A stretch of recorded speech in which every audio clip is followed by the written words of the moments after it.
We got a race car today.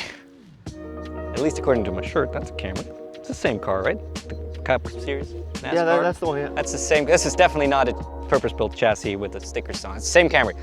So yeah, we're gonna race today. But no, this is a economy car. XE, it's almost a base model, some upgrades here and there. The car for the people. Yeah, not expensive. So the question is this or a Honda Accord, and it pricing-wise even competes with like a Civic, like a high-tier Civic. So what should you spend your money on if you want a hybrid sedan that's not too costly? Let's find out. Starting off with the exterior. This one's colored in underground. Underground, boring gray. I mean, I like the name of the color. Everything else. I mean, Need for Speed Underground? People, yeah, I guess it's Fast and Furious. No, so I've had an XSE, which is the top trim before, in blue gem, which is a very nice color. This one, people like it. It just doesn't look flashy on camera. It's very safe. Like if you like it, in general, though. It's a Camry. Yeah, it's not super flashy. High-rated safety features. Exactly. Basic Camry still has them all, and it looks. Oh, I don't think it looks bad. I like the black rims at least. Yeah, no, it's a decent looking car. It's a decent looking car. It's about all I can say. You will have to make up your own mind. Less subjective is Interior. Let's do that. Inside the Camry. So luxurious. Yeah. No, it's funny because it's because I was in the XSE before, and I thought I booked another XSE, but it wasn't available. I got in here, it's like, wait a minute, this is not as nice. So if you get the top-spec Camry, it'll be a lot more nice materials, more leathers and all that. However, considering the price, and if we compare it to something like a Civic Hybrid, which costs the same if you spec it out, I think this is about equal in terms of materials. I mean, top down, you got super, it's like a rubber, but it's like super soft. Yeah, super soft plus sticky. And then cloth, yeah, some plastics. Like all the touch points are soft. They're not leather, but they're soft at least. I like the kind of texture they give you here on the cloth. Could do without the piano black being piano black, but you know what? At least the touch points down here by the center stack aren't piano black. And speaking of this, we have actually a lot of space here. You got your cup holders and then room for, I guess, wallets and stuff there. Yeah. Don't like the wireless charger though. Yeah, the wireless charger, unfortunately, first of all, it's easily scratched. And secondly, it's also very it's smooth. It's very smooth, so stuff can slide around pretty easily. So it's not perfect. Otherwise, you got two USB-Cs, you got a USB-A. It's connectivity-wise pretty much all you need. Pretty big center console and HVAC controls, which are physical. Yay. So this is the smaller screen in the US. If you just go to the options, you can actually spec the bigger screen you get in the upper trim levels. Honestly, I think this works totally fine. Android Auto, Apple CarPlay wirelessly connected, and they did the little thing which we liked since we had the Tacoma, where there's a little shortcut.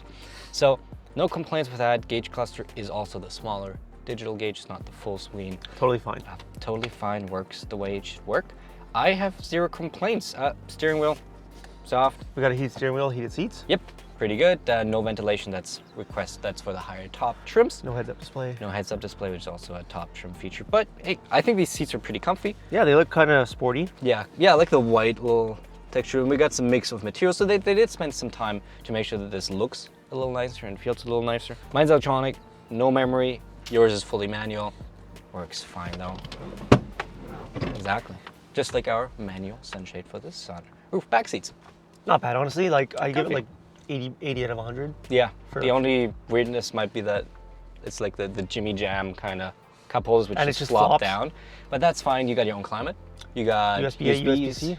And it's comfy to sit back there, which leaves the trunk at 15.1 cubic feet. The trunk is decently sized. You can put down the second row seats very easily. It's a little bigger than the Civic, but about 2 cubic feet short of like an Accord, although realistically I don't think it's gonna make it too big of a difference. Which leaves the engine, which just jumped in. Let's do that out on the road. All right, out on the road in the Toyota Camry SE. We're in sport mode. Super sport mode. I want to brake torque and see how quick we can go. Ready for the whiplash. It's pretty good launch. Not horrible. It's not too bad. Not bad, and then it kind of eases off. But yeah. Exactly, yeah. Like we're kind of running. It's actually moving a lot under acceleration here, but that's totally fine. I think for a commuter car. Actually, I think it's a little more than totally fine out on the road because we got a 2.5 liter naturally aspirated inline 4 to 3 electric motors. Total output 232 horsepower and an unknown number of torque. Nobody did the math. So apparently, third time is a charm. Third time is a charm in this case because I think it'll send you ripping through those Loblaws parking lots in no time. If you got to accelerate, has the power you need. It's an ECVT, so It's fast enough to knock over your groceries in the trunk. exactly like we just knocked over a very expensive camera here. No big deal. Yeah, honestly, I like this drivetrain. It's a hybrid, so at low speeds it's usually driving electrically, which means you can avoid the buzzy inline four sounds. Right. It gets great gas mileage. I was observing right around like combined 5 liters, maybe sometimes 6, even in traffic or out on the highway, which is great for a car this size. And it's smooth. I like that it's, you know, when I'm in a parking lot or somewhere slower speed, it drives off all electrically, no vibrations. It'll get better gas mileage in the city than highway. Yes, and it's honest. Like I've seen gas mileage for like 25 kilometer, mostly in traffic, slightly downhill to be fair overall, but I've seen like sub 4 liter gas mileage out of this car, which I think is totally fine. So yeah, You're trading sub 4 seconds 0 to 60 for sub 4 liter. I think that for most people that's a worthy trade-off. Yes. But the most important question, Jesse, is The handling test. handling test right back into sport mode. Let's see what this race car, as we Tokyo have Drift. established, can do. Oh yeah, we got all-wheel drive. I'm sure this thing is gonna kick that rear end out. So let's see what we can get out of this. All right, Loblaws closes in 3 minutes. We need to make the corner. Let's go. Force Dungeon. Wait, it's CVT. You can't. Actually, not bad. Track ready. Track ready at your local oval racing track. No, honestly, that's totally fine. I think this drives fairly nicely, especially once we get to daily driving, which we'll do with you behind the seat. Let's go. Actually, behind the wheel, ideally, not behind the seat. That would be a little... Hey, whatever works. I will say it's also pretty quiet. I agree, yes. I found myself going a little bit faster than I expected on the highway without realizing it. Yeah, no, it is very quiet, and my personal favorite like feature or aspect of this car is the suspension. Like, it's a little hard to tell right now, but in the city, speed bumps and all that, all the bigger It's very compliant. stuff, it gets absorbed really, really well. Honestly, one of the best sedans we've had on this channel in terms of like suspension comfort, while still being like it's soft, but still being able to, you know, do any, like it's still controlled as you saw in the handling test. So I really like what they actually did with the suspension setup. It's a very comfortable ride, and then you said it's quiet as well. So that's a good like it's never uncomfortable. This car, it's But always just easy going.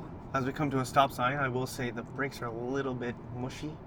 They're very long. They're very long. They're very long. Like especially Keep that having- last bit. Keep having a kind of... The last bit you got to adjust a little bit. Overall, though, preferred over overly touchy brakes. Yes. So I am not trying to complain too much. And there Freshly you go. paved road. Got all the power you need. Which leaves us with tech, and even in this lower trim, you got all the safety and driving assist you need. Adaptive cruise control with lane centering. You got emergency braking. You got all that stuff, which is nice to see.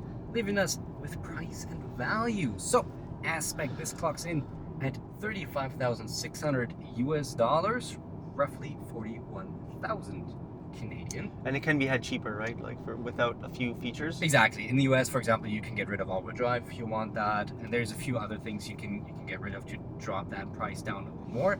For reference, this is in Canada cheaper than the base starting price for the Honda Accord. It is about equal in the US for a Honda Accord hybrid as you get them here. And in terms of Civic, the comparison will be about the same as a fully optioned Civic hybrid in Canada, about $1,500 more than a Civic hybrid in the US. Fully optioned is pretty... Yeah, tempting. so we really like the Civic. However, I think interior-wise, they're about the same, I would say. They're similar, yeah.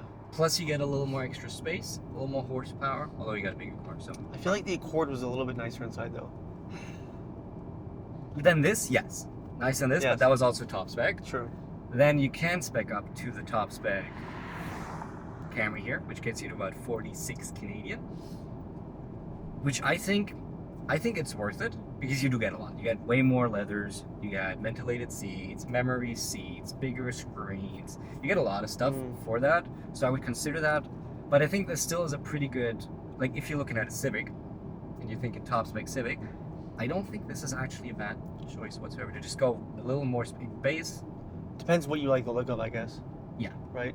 And maybe you don't want to, sometimes people don't want a bigger car, although this isn't that big, but And I'm going to throw a wrench in here if you don't need a hybrid. The tracks. For like what, 10K? Trax, the official Trax fan club. It's like 10K less, no? Yeah. It's a lot of money. That's a lot of gas money right there. Yeah, so we always think if you want a cheap car, the Trax is always a great option. Or the even Invista. or the Buick, yeah. The Invista, if you like a little more swaggity swooty. Overall, if I compare this to the Accord, Camry, no, you haven't been in the top spec, unfortunately. It's probably a better value. I would pick this also for the reason that I could never get comfortable in the Accord. True. And those seats were horrendous for me, personally. Everyone's built different.